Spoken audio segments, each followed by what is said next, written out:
நேயர்கள் அனைவருக்கும் வணக்கம். வெண்முரசு கிராதம் அத்தியாயம் 59. அர்ஜுனன் வெளியே சென்றதுமே மாதலியை பார்த்தான். அவன் நடை தயங்கியது. மாதலி இயல்பாக அவன் அருகே வந்து வருக என்றான். அவனிடம் தன் அறைக்கு மேலே விரும்புவதாக சொல்ல எண்ணினான் அர்ஜுனன். ஆனால் அதை அவன் எப்படி புரிந்து கொள்வான் என்று தயங்கினான். அவன், நீ சொன்னவற்றை நான் புரிந்து கொள்கிறேன், நீ பிரிதொன்றை சொல்ல முடியாது என்றான். அவனை நோக்கி சொல் கொள்வதற்குள் சிரித்தபடி, இந்திரகீலத்திற்கு ஏறி வரும் வழியில் நீ சந்தித்த யட்சியும் நானே என்றான் மாதலி. அர்ஜுனன் திகைப்புடன் நீங்கள் என்றதும் அவன் புன்னகைத்து, இங்குள்ளது ஒரே உள்ளம் என்றான். அர்ஜுனன் பெரும் மூச்சு விட்டு, என் உள்ளத்தை எண்ணி நான் வியந்து கொண்டிருக்கிறேன் தந்தையே. என்னால் என் தோழரை விலக்கி எண்ணவே முடியவில்லை. அவர் என்னில் ஒரு பகுதி. அதை நானே ஒவ்வொரு தருணத்திலும் வியப்புடன் அறிந்து கொண்டிருக்கையில் பிறரிடம் சொல்லி புரிய வைப்பது எளிதல்ல. முக்காலமும் 14 உலகமும் அறிந்த தேவர் தலைவரிடமும் கூட என்றான். மாதலி நகைத்து, அவரும் அறிவார், ஆனாலும் அவர் சொல்லியாக வேண்டும் என விரும்புகிறார் என்றான். மேலும் சிரித்து, மைந்தனுக்கு என ஓர் உள்ளமும் ஆளுமையும் இருக்கலாகும் என்பதைப் போல தந்தையரால் ஏற்க முடியாதது பிரிதில்லை. வளர்ந்தெழும் மைந்தரை கண்டு தந்தையின் உள்ளம் தாவி தழுவ முனைகிறது. மறுகணமே தயங்கி பின்னடைகிறது. ஏனென்றால் அவருக்குள் வாழும் அறியாத ஒன்று அவர் என்னும் அக்கூட்டை உதறி அக்கணமே புத்தம் புதிய கூண்டில் குடியேற விழைவதை அவர் அறிகிறார். அவரை அச்சுறுத்துவது அவ்விழைவுதான் என்றான். அர்ஜுனன், நான் என்னை பற்றியே எண்ணிக்கொண்டிருக்கிறேன் தந்தையே என்றான். ஏன் என்னால் இளையாதவரை விட்டு அகல முடியவில்லை? அவருடைய ஆழம் எனக்கு தெரியும். ஒவ்வொரு நாளும் கடல் அலைமேல் ஆடுபவர்கள் உள்ளூர ஆழி என்றால் என்னவென்றும் அறிந்திருப்பார்கள். முடிவிலி என அதை அறிந்திருப்பதே நுரை மட்டுமே என அலைகளை எண்ணி அவர்கள் மகிழ்வு கொண்டாடச் செய்கிறது. ஒவ்வொன்றிலும் முடிவிலேயே அறிந்து அவ்வறிதலை ஒத்தி போட்டு அன்றாட கணங்களில் திளைப்பது மானுட உள்ளத்தின் விந்தைகளில் ஒன்று. அவன் அந்த ஒப்புமை வழியாக தன் சொற்களை கண்டு கொண்டான். அதையே விரித்து கருத்துக்களாக ஆக்கினான். முழுக்க அறிந்த பின்னரே மீன் கொள்ளவும் கடலோடவும் ஆழி இறங்க வேண்டும் என்று எவரும் எண்ணுவதில்லை. அதை துடுப்புகளால் கிளறவும் பாய் விரித்து அதன் மேல் தாவவும் தயங்குவதில்லை. அதன் அச்சுறுத்தும் ஆழம் அறியப்பட முடியாதென்பதனாலேயே கணம் கோடி மடங்கென பெருகி கொண்டிருப்பது. ஆனால் ஒரு முறை கைகூப்பி வணங்கிவிட்டு அதன் மேல் பாய்கின்றனர் மானுடர். ஏனென்றால் அத்தனை பெரிய ஒன்று அது பெரியதென்பதனாலேயே எளியவர்கள் மேல் அழி கொண்டிருக்க வேண்டும், காத்தருள வேண்டும். அவ்வாறு நம்புவதன்றி மானுடருக்கு வேறு வழி இல்லை. தந்தையே, சற்று முன் நான் வரவிருக்கும் பேரழிவை கண்முன் கண்டேன். என் உள்ளுரைந்த அனைத்தும் பதறி எழுந்தன. இறந்திறந்து எழுந்தேன். இனி நான் அடைவதற்கொன்றும் இல்லை. ஆம், பேரழிவு, ஆறா துயர், அழியா பழி, இறுதியில் மாற்றில்லாத வெறுமை, பிரிதொன்றும் இல்லை. ஆனால் மறுகணம் என் உள்ளம் எண்ணியது, அதை அவர் அறிய மாட்டாரா? தான் ஓட்டும் பசு அடுத்த கணம் வைக்கப் போகும் காலடியை முன்பே அறிபவர் அவர் என்கிறார்கள். இதை அறிந்தே ஆற்றுகிறார் என்றால் அவருக்கு அதற்குரிய நோக்கங்கள் உள்ளன. அதை நான் எப்படி அறிய முடியும்?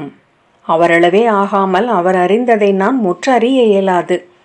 எறும்பும் பறந்தும் உலகை பற்றி உரையாடிக் கொள்ள முடியுமா என்ன என்றான் அர்ஜுனன். அவர் என் அரசன். அரசனின் எண்ணங்களை ஆராயும் பொறுப்பு படைவீரனுக்கில்லை. வில்லேந்தி செருக்களம் சென்று கொன்று நின்று மடிவதொன்றே அவன் கடன். அதை மட்டுமே நான் செய்யவிருக்கிறேன். சொல்ல சொல்ல அவன் இயல்பானான். முகம் தெளிய, குரல் நேர்பட, சென்று என் தந்தையிடம் சொல்லுங்கள். அவர் காலடிகளை என் சித்தத்தில் சூடியிருக்கிறேன். ஆனால் இளையாதவருக்குரியது இப்பிறவி. அதை இளையாதவரே மறுத்தால் கூட நான் மாற முடியாது என்றான். மாதலி புன்னகை புரிந்தான். அதை கண்டு அர்ஜுனனும் புன்னகை கொண்டான். ஆம், முதுசெவிலியர் கூற்று ஒன்றுண்டு. ஆடை என்றால் அகலலாம், தோளில் எழுதிய தொய்யில் என்றால் அழியலாம், பச்சை குத்தப்பட்ட ஓவியம் சிதையில் தானும் எரியும். மீண்டும் விழிகள் கூர்மை கொள்ள, தந்தையே, சற்று முன் ஒன்றை உணர்ந்தேன். ஒரு பொருந்தா என்ன திவலை என வந்து சென்றது அது. உண்மைகள் அவ்வண்ணமே நம்மை எண்ணீரா பொழுதில் ஏதென அறியாது தொட்டு செல்லும் போலும். அவரை நான் ஒரு நிலையிலும் பிரிய முடியாதென்று என் ஆழ முதலில் உணர்ந்தது நான் அவருடன் போரிட்ட போது என்றான் அர்ஜுனன்.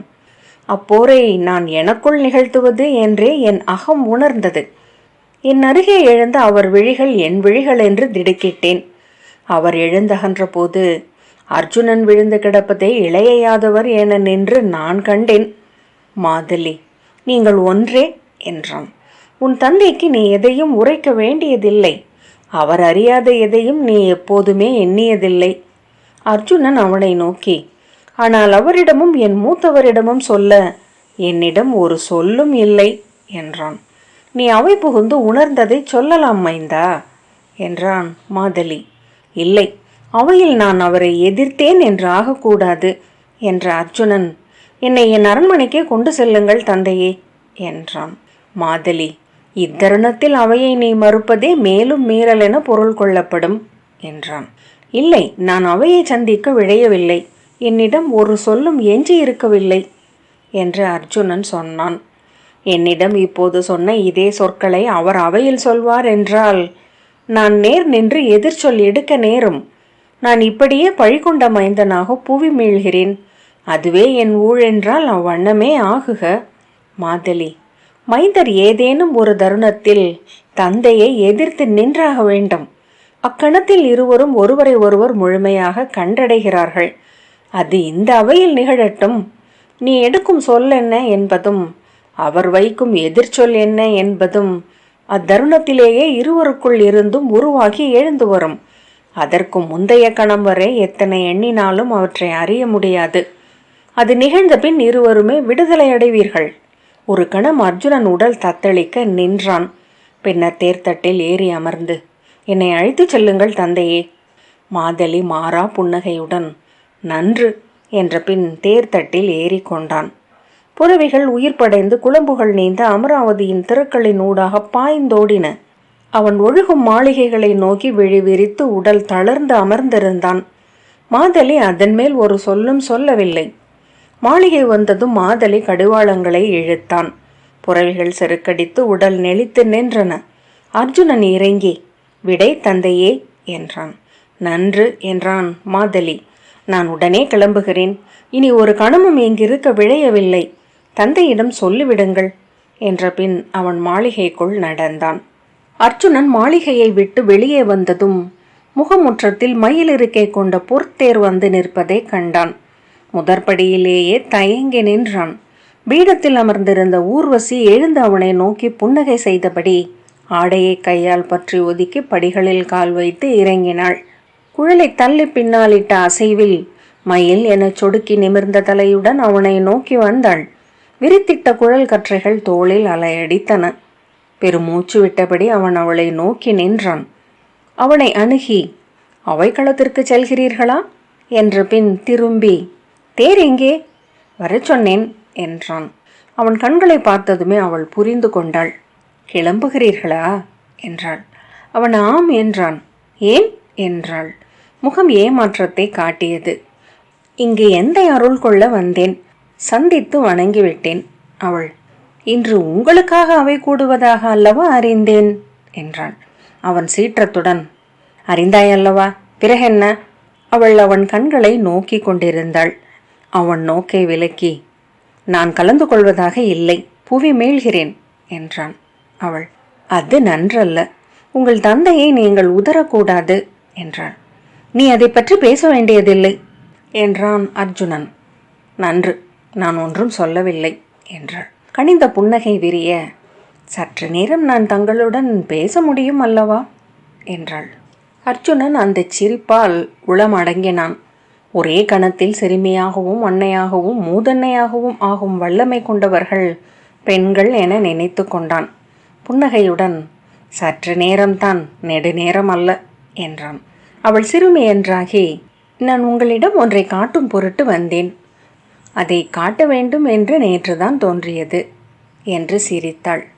காட்டட்டுமா என்று சொன்னபோது அவள் உடலில் எழுந்த துள்ளலை கண்டு மெல்லிய ஏளனத்துடன் சரி என்றான். இங்கே காட்ட முடியாது, இது பிறர் பார்க்கும் இடம், நாம் தனி அறைக்கு செல்வோம் என்றாள். அவன் கையை பற்றியபடி வருக என்றாள். அவன் நடை தயங்க அவளை அவனை இழுத்து கொண்டு சென்றாள். அவர்கள் இடைநாழிக்கு சென்றதும் அவள், நாம் அங்கே செல்வோம் என்று அவன் கையை பற்றி கூடம் நோக்கி சென்றாள். பின்னர் நின்று, வேண்டாம், எங்கும் கந்தர்வர்களின் நோக்கு இருக்கும், வருக என இழுத்து கொண்டு சிறிய அறைக்குள் சென்றாள். அமருங்கள் இளைய பாண்டவரே என அவள் தோளில் கையை வைத்து அழுத்தி பீடத்தில் அமரச் செய்தாள். அவள் மேலாடை நழுவி வாழை இலை குருத்தின் நடுவோடை போன்ற மென்மையுடன் இளமுளைகளின் இடைவெளி தெரிந்தது. அவள் ஆடை திருத்தவில்லை. அவன் அருகே நெருங்கி அமர்ந்தபடி தன் உள்ளங்கையை விரித்தாள். அதில் ஒரு சிறிய கூழாங்கல் இருந்தது. இதென்ன என்றாள். கூழாங்கல் என்றான் சிரித்து. இல்லை என்றாள். அருகணையும் போது எப்போதும் பெண்ணின் தோல் மென்மைதான் ஆணின் சித்தத்தை நிறைக்கிறது. அகலே தெரியும் தோல் பட்டென தளிரென நீர்பரப்பென மென்மையும் ஒளியும் கொண்ட ஒன்று. அருகணையும் போது மென்மயிர் பரவலும் மெய்ப்பு கொண்ட புள்ளிகளும் மச்சங்களும் தோல் வரிகளும் கொண்டு மங்களடைகிறது. ஆனால் அதுவே உயிர் விளைவை கிளர்த்துகிறது. அதன் மென்மனம், ஈரம், அசைவுகள் அனைத்தையும் விட முதன்மையாக அது உணர்வுகளை சொல்லும் முறை. தோல் தன் வண்ணங்களாலேயே நாணுகிறது, தயங்குகிறது, காமம் கொண்டு நெகிழ்கிறது, சிரிக்கிறது, சினக்கிறது. அவள், சொல்லுங்கள் என்றாள். அவன் மூச்சு வெம்மை கொள்ள, பாம்பின் முட்டை என்றான். இல்லை என்று அவள் கையை இழுத்து மூடி மீண்டும் திறந்து, நன்றாக பாருங்கள் என்றாள். உதடுகள் அண்மை நோக்கில் நுண் சுருக்கங்கள் கொண்டவை.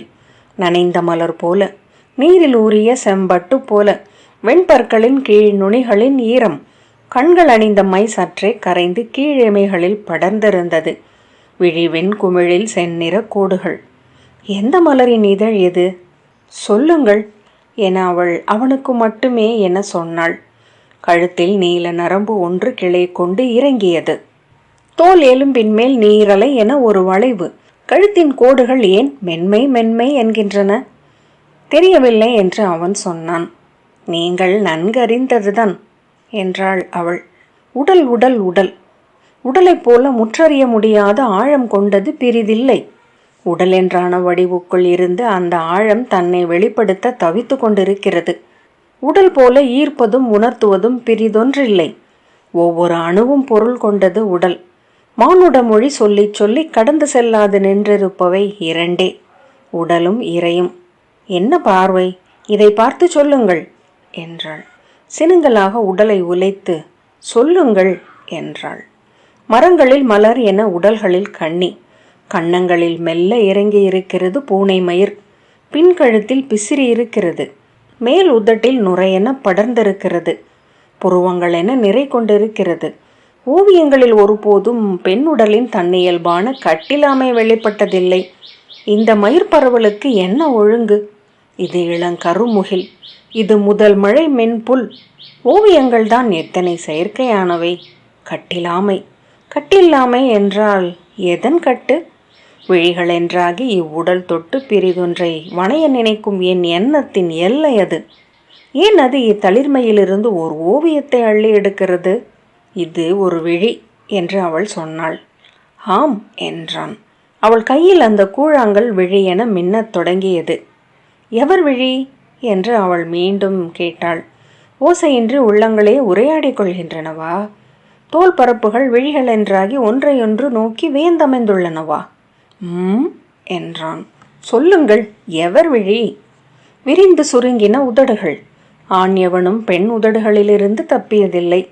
ஏனென்றால் உதடுகள் உடலுக்கு வெளியே தெரியும் உள்ளுடல், பசுங்குருதி தசை. முத்தமிடும் உதடுகள் இணையும் போது உடல்கள் உருகி ஒன்றாகின்றன.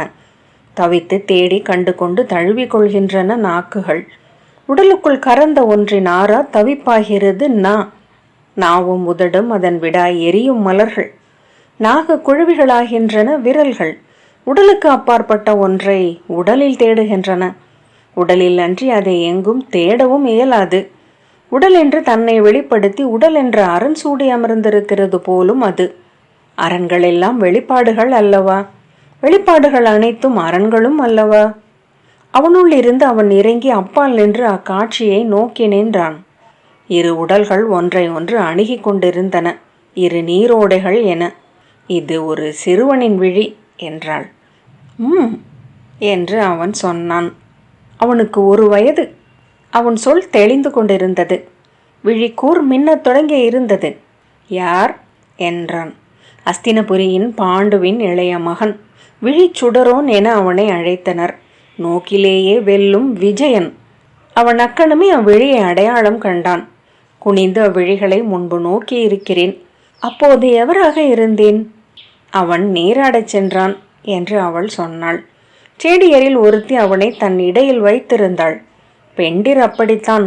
இளமைந்தரை இடை சூடுவது அவர்களுக்கு உவகை அளிப்பது. அது காட்டெரியின் கனல் துளி என அவர்களின் ஆழம் அறியும்.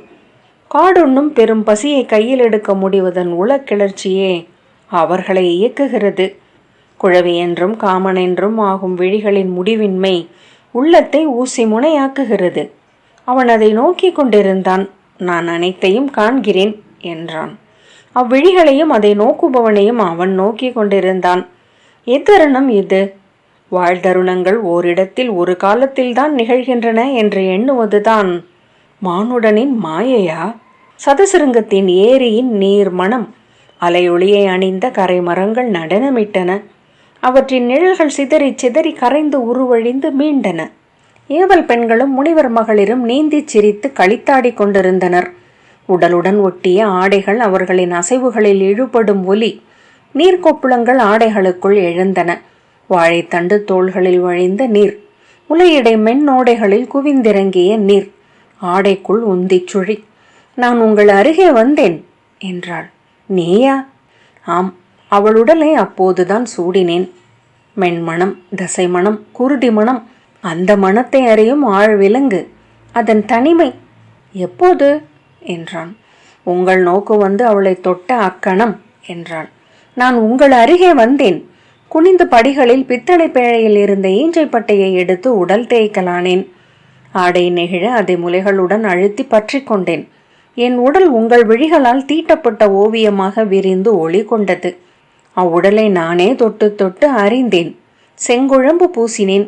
திரும்பி நீரில் பாய்வதற்கு முன் ஒரு கணம் உங்கள் விழிகளை நோக்கினேன். கூர்மீசையும் மாறா ஏளன புன்னகையும் கொண்ட வில் விஜயனை கண்டுவிட்டேன். நீர் படலம் பிளந்து உள்ளே அமிழ்ந்த போது என் உடல் விம்மிக் கொண்டிருந்தது. உலைக்கண்கள் கதவு குமிழ்கள் என குளிர்ந்து இறுகி இருந்தன. ஆம் என்றான். அவனை நான் எங்கிருந்தே காண்கிறேன். அவன் உடல் விதிர்ப்பு கொள்கிறது.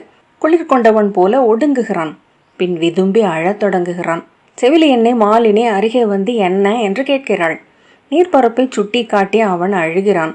மூழ்கிய அப்பெண்ணும் எழுந்து முகம் வழிந்த நீரை கூந்தலுடன் விலக்கி விந்தையாக நோக்குகிறாள். அன்னையால் அள்ளப்பட அவள் கொழுத்த தோள்களில் முகம் புதைத்து அவன் விம்மிக் கொண்டிருக்கிறான். ஆம், நான் அதை பார்த்தபடி அங்கிருந்த கற்சிலையின் புன்னகையாக இருந்தேன். அவன் நீரில் நீரில் என்றான். செவிலி என்னை நீரில் என்ன என்றாள். அவன் தோளை தட்டியபடி நீரில் ஒன்றுமில்லை என்றாள். அகில் சந்தனம் அரைத்த கையுடன் எழுந்து வந்த முது செவிலி ஒருத்தி. நீராடும் இடத்தில் கந்தர்வ பெண்களும் அப்சரஸ்களும் வருவதுண்டு. எவரையாவது பார்த்திருப்பார் என்றாள். அதெல்லாம் இல்லை, யாரோ குதித்ததைக் கண்டு அஞ்சி இருப்பார் இளவரசர் என்றாள் செவிலி. கந்தர்வ பெண்ணை காண்பது நன்று, விருந்து தொடங்கிவிட்டது என்றாள் ஒரு பெண். போடி என அவளை செவிலி கண்டித்தாள். நான் சூடி இருப்பது அவள் உடல் என்றாள் ஊர்வசி. இதுவா என்றான். ஆம் என்று அவள் சொன்னாள். உங்கள் முதற்கணம், இதை வந்தடைந்தவர் மட்டுமே நிறைவுறுகிறார்.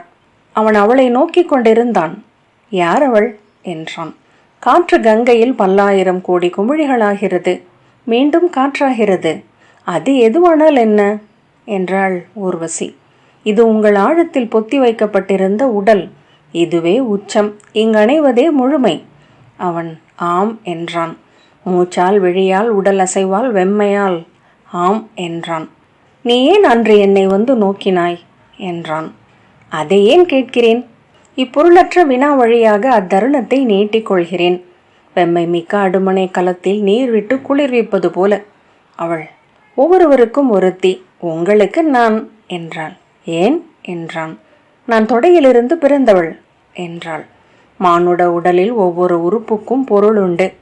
தலை அறிதல், முகம் மகிழ்தல், கைகள் ஆற்றுதல், நெஞ்சு எதிர்கொள்ளல், தோள்கள் சுமத்தல், வயிறு எரிதல், தொடைகள் தாங்குதல். விழைவு தலை என்றாகிறது. ஆற்றல் தோள் என்றாகிறது. இளவரசே, ஆணவமே தொடை என்றாகிறது. அவன், எவருடைய ஆணவம் என்றான். எவருடையதென்றில்லாதே எங்கும் நிறைந்திருப்பவை உணர்வுகள். மானுடர்கள் அவற்றை எதிரொலிக்க மட்டுமே செய்கிறார்கள். ஆணவமா? ஆம் என்றாள். என்ன ஆணவம்? அவள் புன்னகைத்து, ஆணவத்தில் முதன்மையானது, அனைத்து அறிவு தேடிகளுக்கும் உரியது என்றாள். சொல் என்றான். அறிந்துவிட முடியும் என்னும் ஆணவம். அவன் நீள் மூச்செறிந்து ஆம் என்றான். அறிவின் முன் முற்றிலும் தோற்பவன் அறியக்கூடுவனவற்றை முழுதறிந்து விடுகிறான். அவன் மீண்டும் பெருமூச்சு விட்டான். நீ அவ்வாணவத்தின் பெண்மையா என்றான். ஏன், தேடலின் பெண்மை என்றாகக்கூடாதா? அவன் கை மேல் அவள் தன் கையை வைத்தாள். முதன் முறையாக அவளை தொடுபவன் போல உணர்ந்து அவன் மெய்ப்பு கொண்டான். நான் உங்களுக்குரியவள். இவ்வுருவும் இவ்வுளமும் முற்றிலும் உங்களுக்காக சமைக்கப்பட்டவை. அவன் அவள் கை மேல் தன் கையை வைத்தான். அவை நடுங்கிக் கொண்டிருந்தன. ஏன் அஞ்சுகிறீர்கள் என்றாள். அச்சமில்லை என்றான். பின் என்றாள். தெரியவில்லை, ஆனால் இந்த அனல் இன்பமளிக்கிறது. அவன் தோள் மேல் அவள் மென்மையான கன்னம் படிந்தது. விழி தூக்கி அவன் விழிகளுக்குள் நோக்கி, என்னிடம் மட்டுமே நீங்கள் முழுமையான ஆண் என்றாள். கிராதம் 59வது அத்தியாயம் இத்துடன் நிறைவு பெற்றது. நன்றி.